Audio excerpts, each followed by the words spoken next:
Hello guys, and welcome back to my YouTube channel. A lot of you on my Instagram had asked how I thought it could have been ADHD. So I'm just going to be talking through it from my childhood, break it down into sections just so it's easier to follow. I'll be going through all of that, but yeah, let's get on with the video.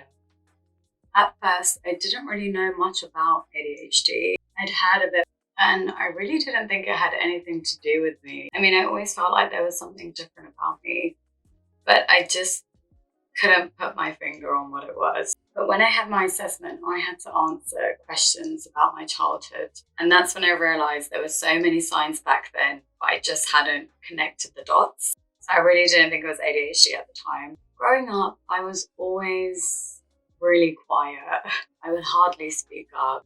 And now I realize that's because school was really loud. There was so much going on, and I stayed quiet to regulate my emotions.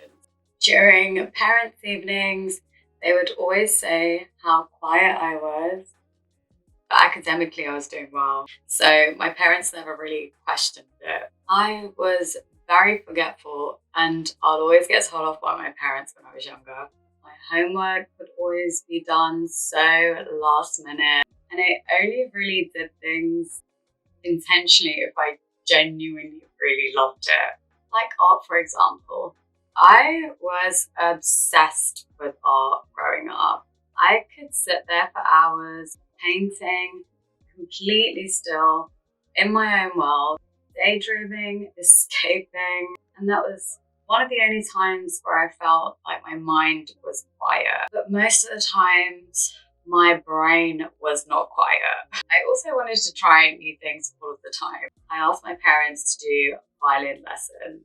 I started it, and then about 3 months later, I just got bored.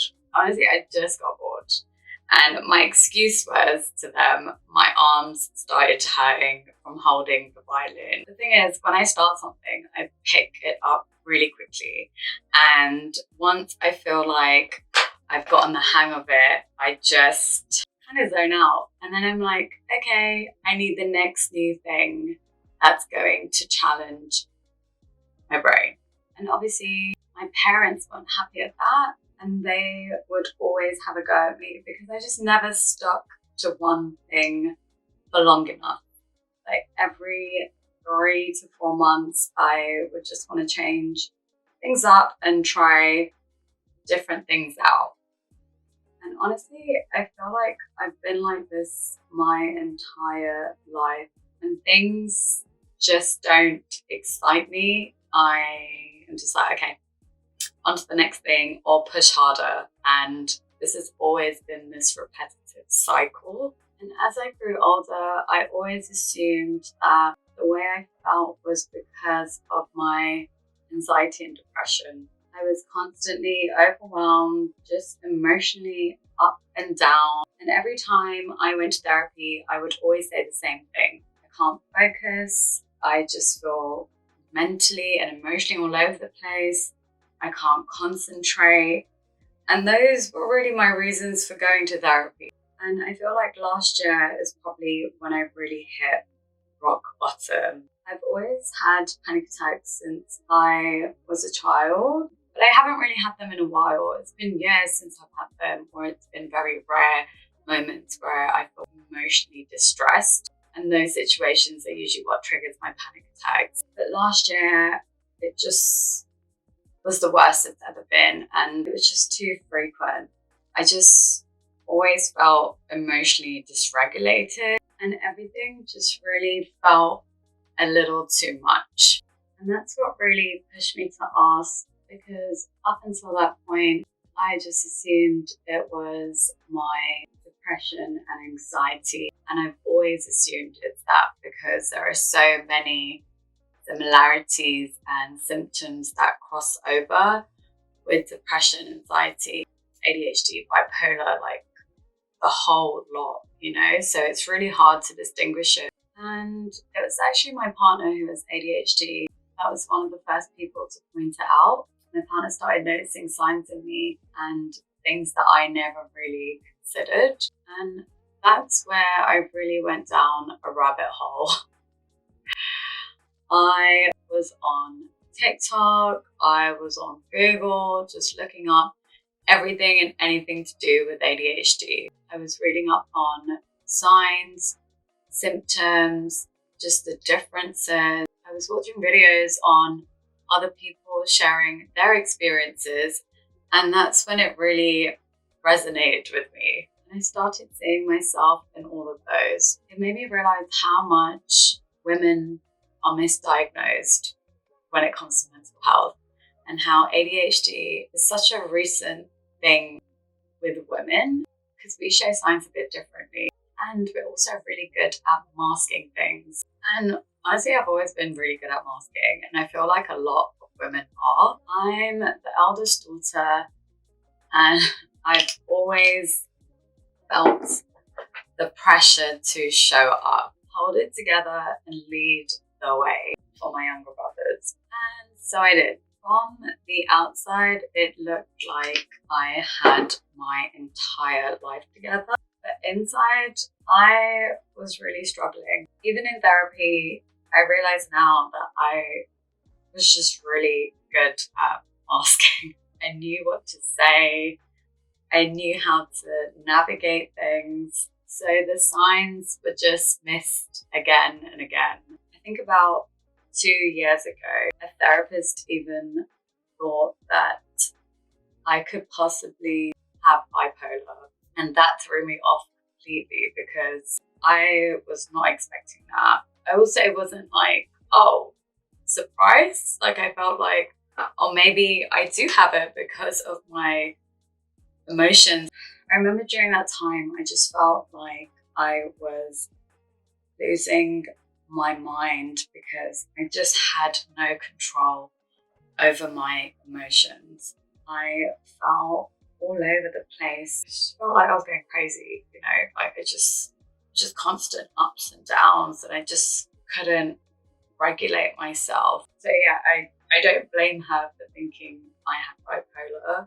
I don't know. And that's when I really realized that a lot of these symptoms really are mixed. And the only way to find out is by going to see someone who is a professional and who can diagnose you like a psychiatrist, because they're the only ones who have the skill sets to figure out what you truly have and can also do the tests to distinguish what it could be. The truth is, I've always been a bit emotionally dysregulated, but I just didn't have the tools or language to explain it to people. And when I was emotionally overwhelmed, the panic attacks would kick in. It just felt like I was suffocating and I just couldn't breathe, like nothing was going to my head. It was like I was there but not there, and kind of dissociated a bit. And last year is when my mum saw it after ages. She'd seen it when I was younger, but she actually hasn't seen it in a while. After my panic attacks, I would just go completely numb and I would dissociate. It was like I was existing, but I wasn't in my body either. So it felt like my mind and my body were just totally not in sync at all. It was just too much. And the thing is, I never really learned how to regulate my panic attacks. So I just learned how to hide them and act like I was completely fine. Even the simplest things like replying to messages would just stress me out. I'd forget and avoid, and then I will feel too drained to respond. And the guilt, it was heavy. Unread messages just felt like proof that I was letting everyone down. I've lost friendships over it, not because I didn't care, but because I didn't know how to cope. People thought I wasn't there for them as much, but it was just because I was just overwhelmed to even function really on a day-to-day basis. And the things I had to do, unless it was written down, it just didn't exist in my brain. wouldn't remember for the life of me. And my calendar became my second brain. But even then, my to-do lists were just never ending. I'd write everything down, hoping it would help, but the more I added, the more paralyzed I felt. And because of this, eventually, I'll just end up doing nothing. It would just be this spiral where I would just be burnt out, crash, and then my self-worth would be affected. And then to get out of that, it would be super hyperactive and just, yes, I'm that bitch. And then bam, something happens and we go back around in this loop that just is just never ending and exhausting. And honestly, even surprises me that I've been able to build the career that I have and the platform that I have. Because behind the scenes, I was stuck. My energy levels were unpredictable. Some weeks I'd be on top of everything, and other weeks I couldn't move. I was just in this never-ending loop, and I didn't know how to get off. It's like you're on a roller coaster and you're going, there's slow parts and there's uphill, and then there's these fast moments, and it just doesn't stop. The roller coaster just doesn't stop, and you're just stuck in this same loop again and again and again. And when I crashed, I just felt worthless. I'd spiral, questioning my self-worth all over again and again and again. And that's when I learned about ADHD paralysis. And it's not like I was lazy. I wanted to do things, but I just couldn't process how to begin and start these things and keep it up and maintain it. And when I was in my late teens, 20s, I would always disappear for like a week just to regulate my emotions. And now I'm in my 30s, the disappearances last longer, and it just started to affect everything around me. I struggled to stay in touch with the people that I love. At times I thought I was a bad person, but turns out I just didn't know how to deal with it. And that inconsistency showed up everywhere, in my work, on social media, even in hobbies I loved, like Muay Thai and boxing. I'd get so excited, make a plan, and the next day it was gone. Even when I wanted to show up, perfectionism held me back. If I couldn't do it perfectly, I wouldn't do it at all. I'll delay, overthink, spiral. My brain was full of ideas, but I didn't know how to start. And if it wasn't perfect, I wouldn't follow through. And when I was stuck, I felt dissociated. My mind was racing. I'd distract myself with new hobbies just to feel something, but none of them stuck. People probably thought I was lazy, even my parents at times, but I don't blame them. They didn't know any better. And my job as a makeup artist helped me mask it. I had to show up, not for me, but for someone else. And under pressure, I thrived. Problem solving, staying calm, moving fast. My brain loved it. And it was what I was good at.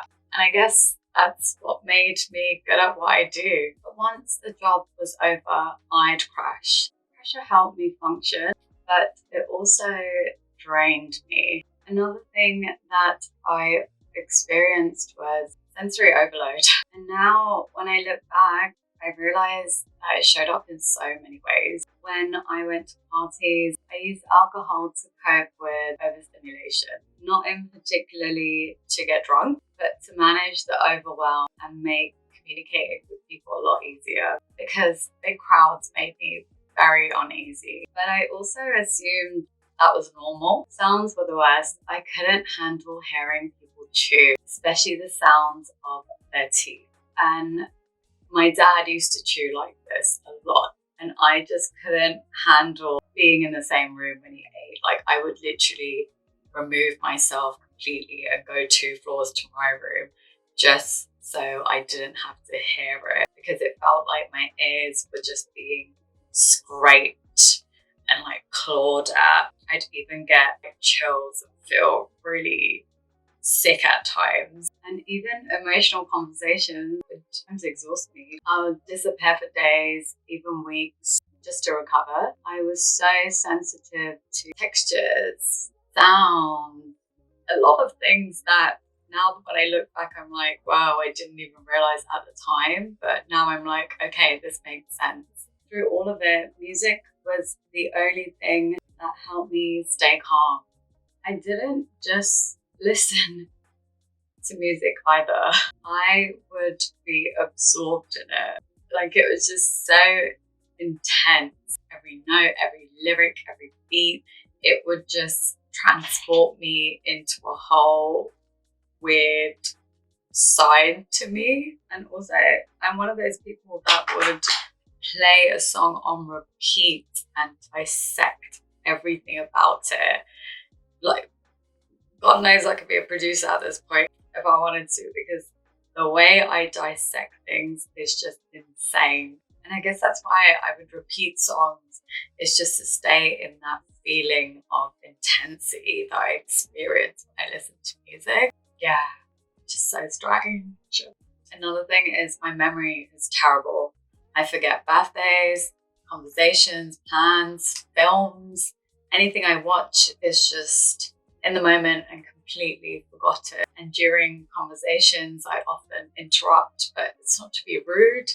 It's just my mind is already 1,000 steps ahead. I just end up finishing people's sentences and I blurt out unrelated thoughts because something that they said triggered a new idea. So I just have to say it in that moment. A lot of it is really unintentional, which I don't really mean to do, but now I know it's related to my ADHD. It's just really hard to stay present. It's hard to explain, but slowly it's making more sense. And this diagnosis has helped me realize that my brain isn't broken. It's just wired differently. And now I know I can finally keep giving myself the support I needed all along. I'm still figuring things out, like medication, routines, and honestly, some days are still really hard. For example, this past week, I've been on my period and my meds are not working as well as they do when I'm off it. It's just a learning process, and I'm trying to give myself the grace to just figure it out slowly and show up when I can, and not take that pressure off that I usually put on myself like a psycho. Yeah, I'm just glad that now I have the clarity and I can stop blaming myself for a lot of things that I didn't really understand. Any of this sounds like you, keep exploring. Talk to someone, family, to your friends, to a psychiatrist, to a therapist, a GP, because you deserve answers too. And I completely understand what it's like living in this loop and not understanding yourself, but always asking yourself that question: how is it that everyone else can just get on with it, but you can't? So I completely get it. I've got a lot more to say, especially around how ADHD has affected me in my relationships, but I'll save that for another video. I'll definitely do an updated video on how I've been getting along 2 months down the line, meds and everything, and keep you guys updated on this whole new discovery. But I'll show up when I can, and I hope you guys can give me that grace and support me too in trying to be back on here on my terms and when it feels right for me. Thanks for being here. If this resonated with you, I'd love to hear your story in the comments or anything you've experienced that helped things finally click, because I always want to hear other people's stories, because I guess that's how we learn more about it and understand how different people cope and their symptoms and just things that they do to help them get through. Yeah, and especially women, because I feel like we're wired a bit differently, so it's hard to navigate it. And don't forget to like, share and subscribe if you want to see more videos like this. And if you're navigating something similar, I just hope this helps you feel a little less alone. Bye, my love.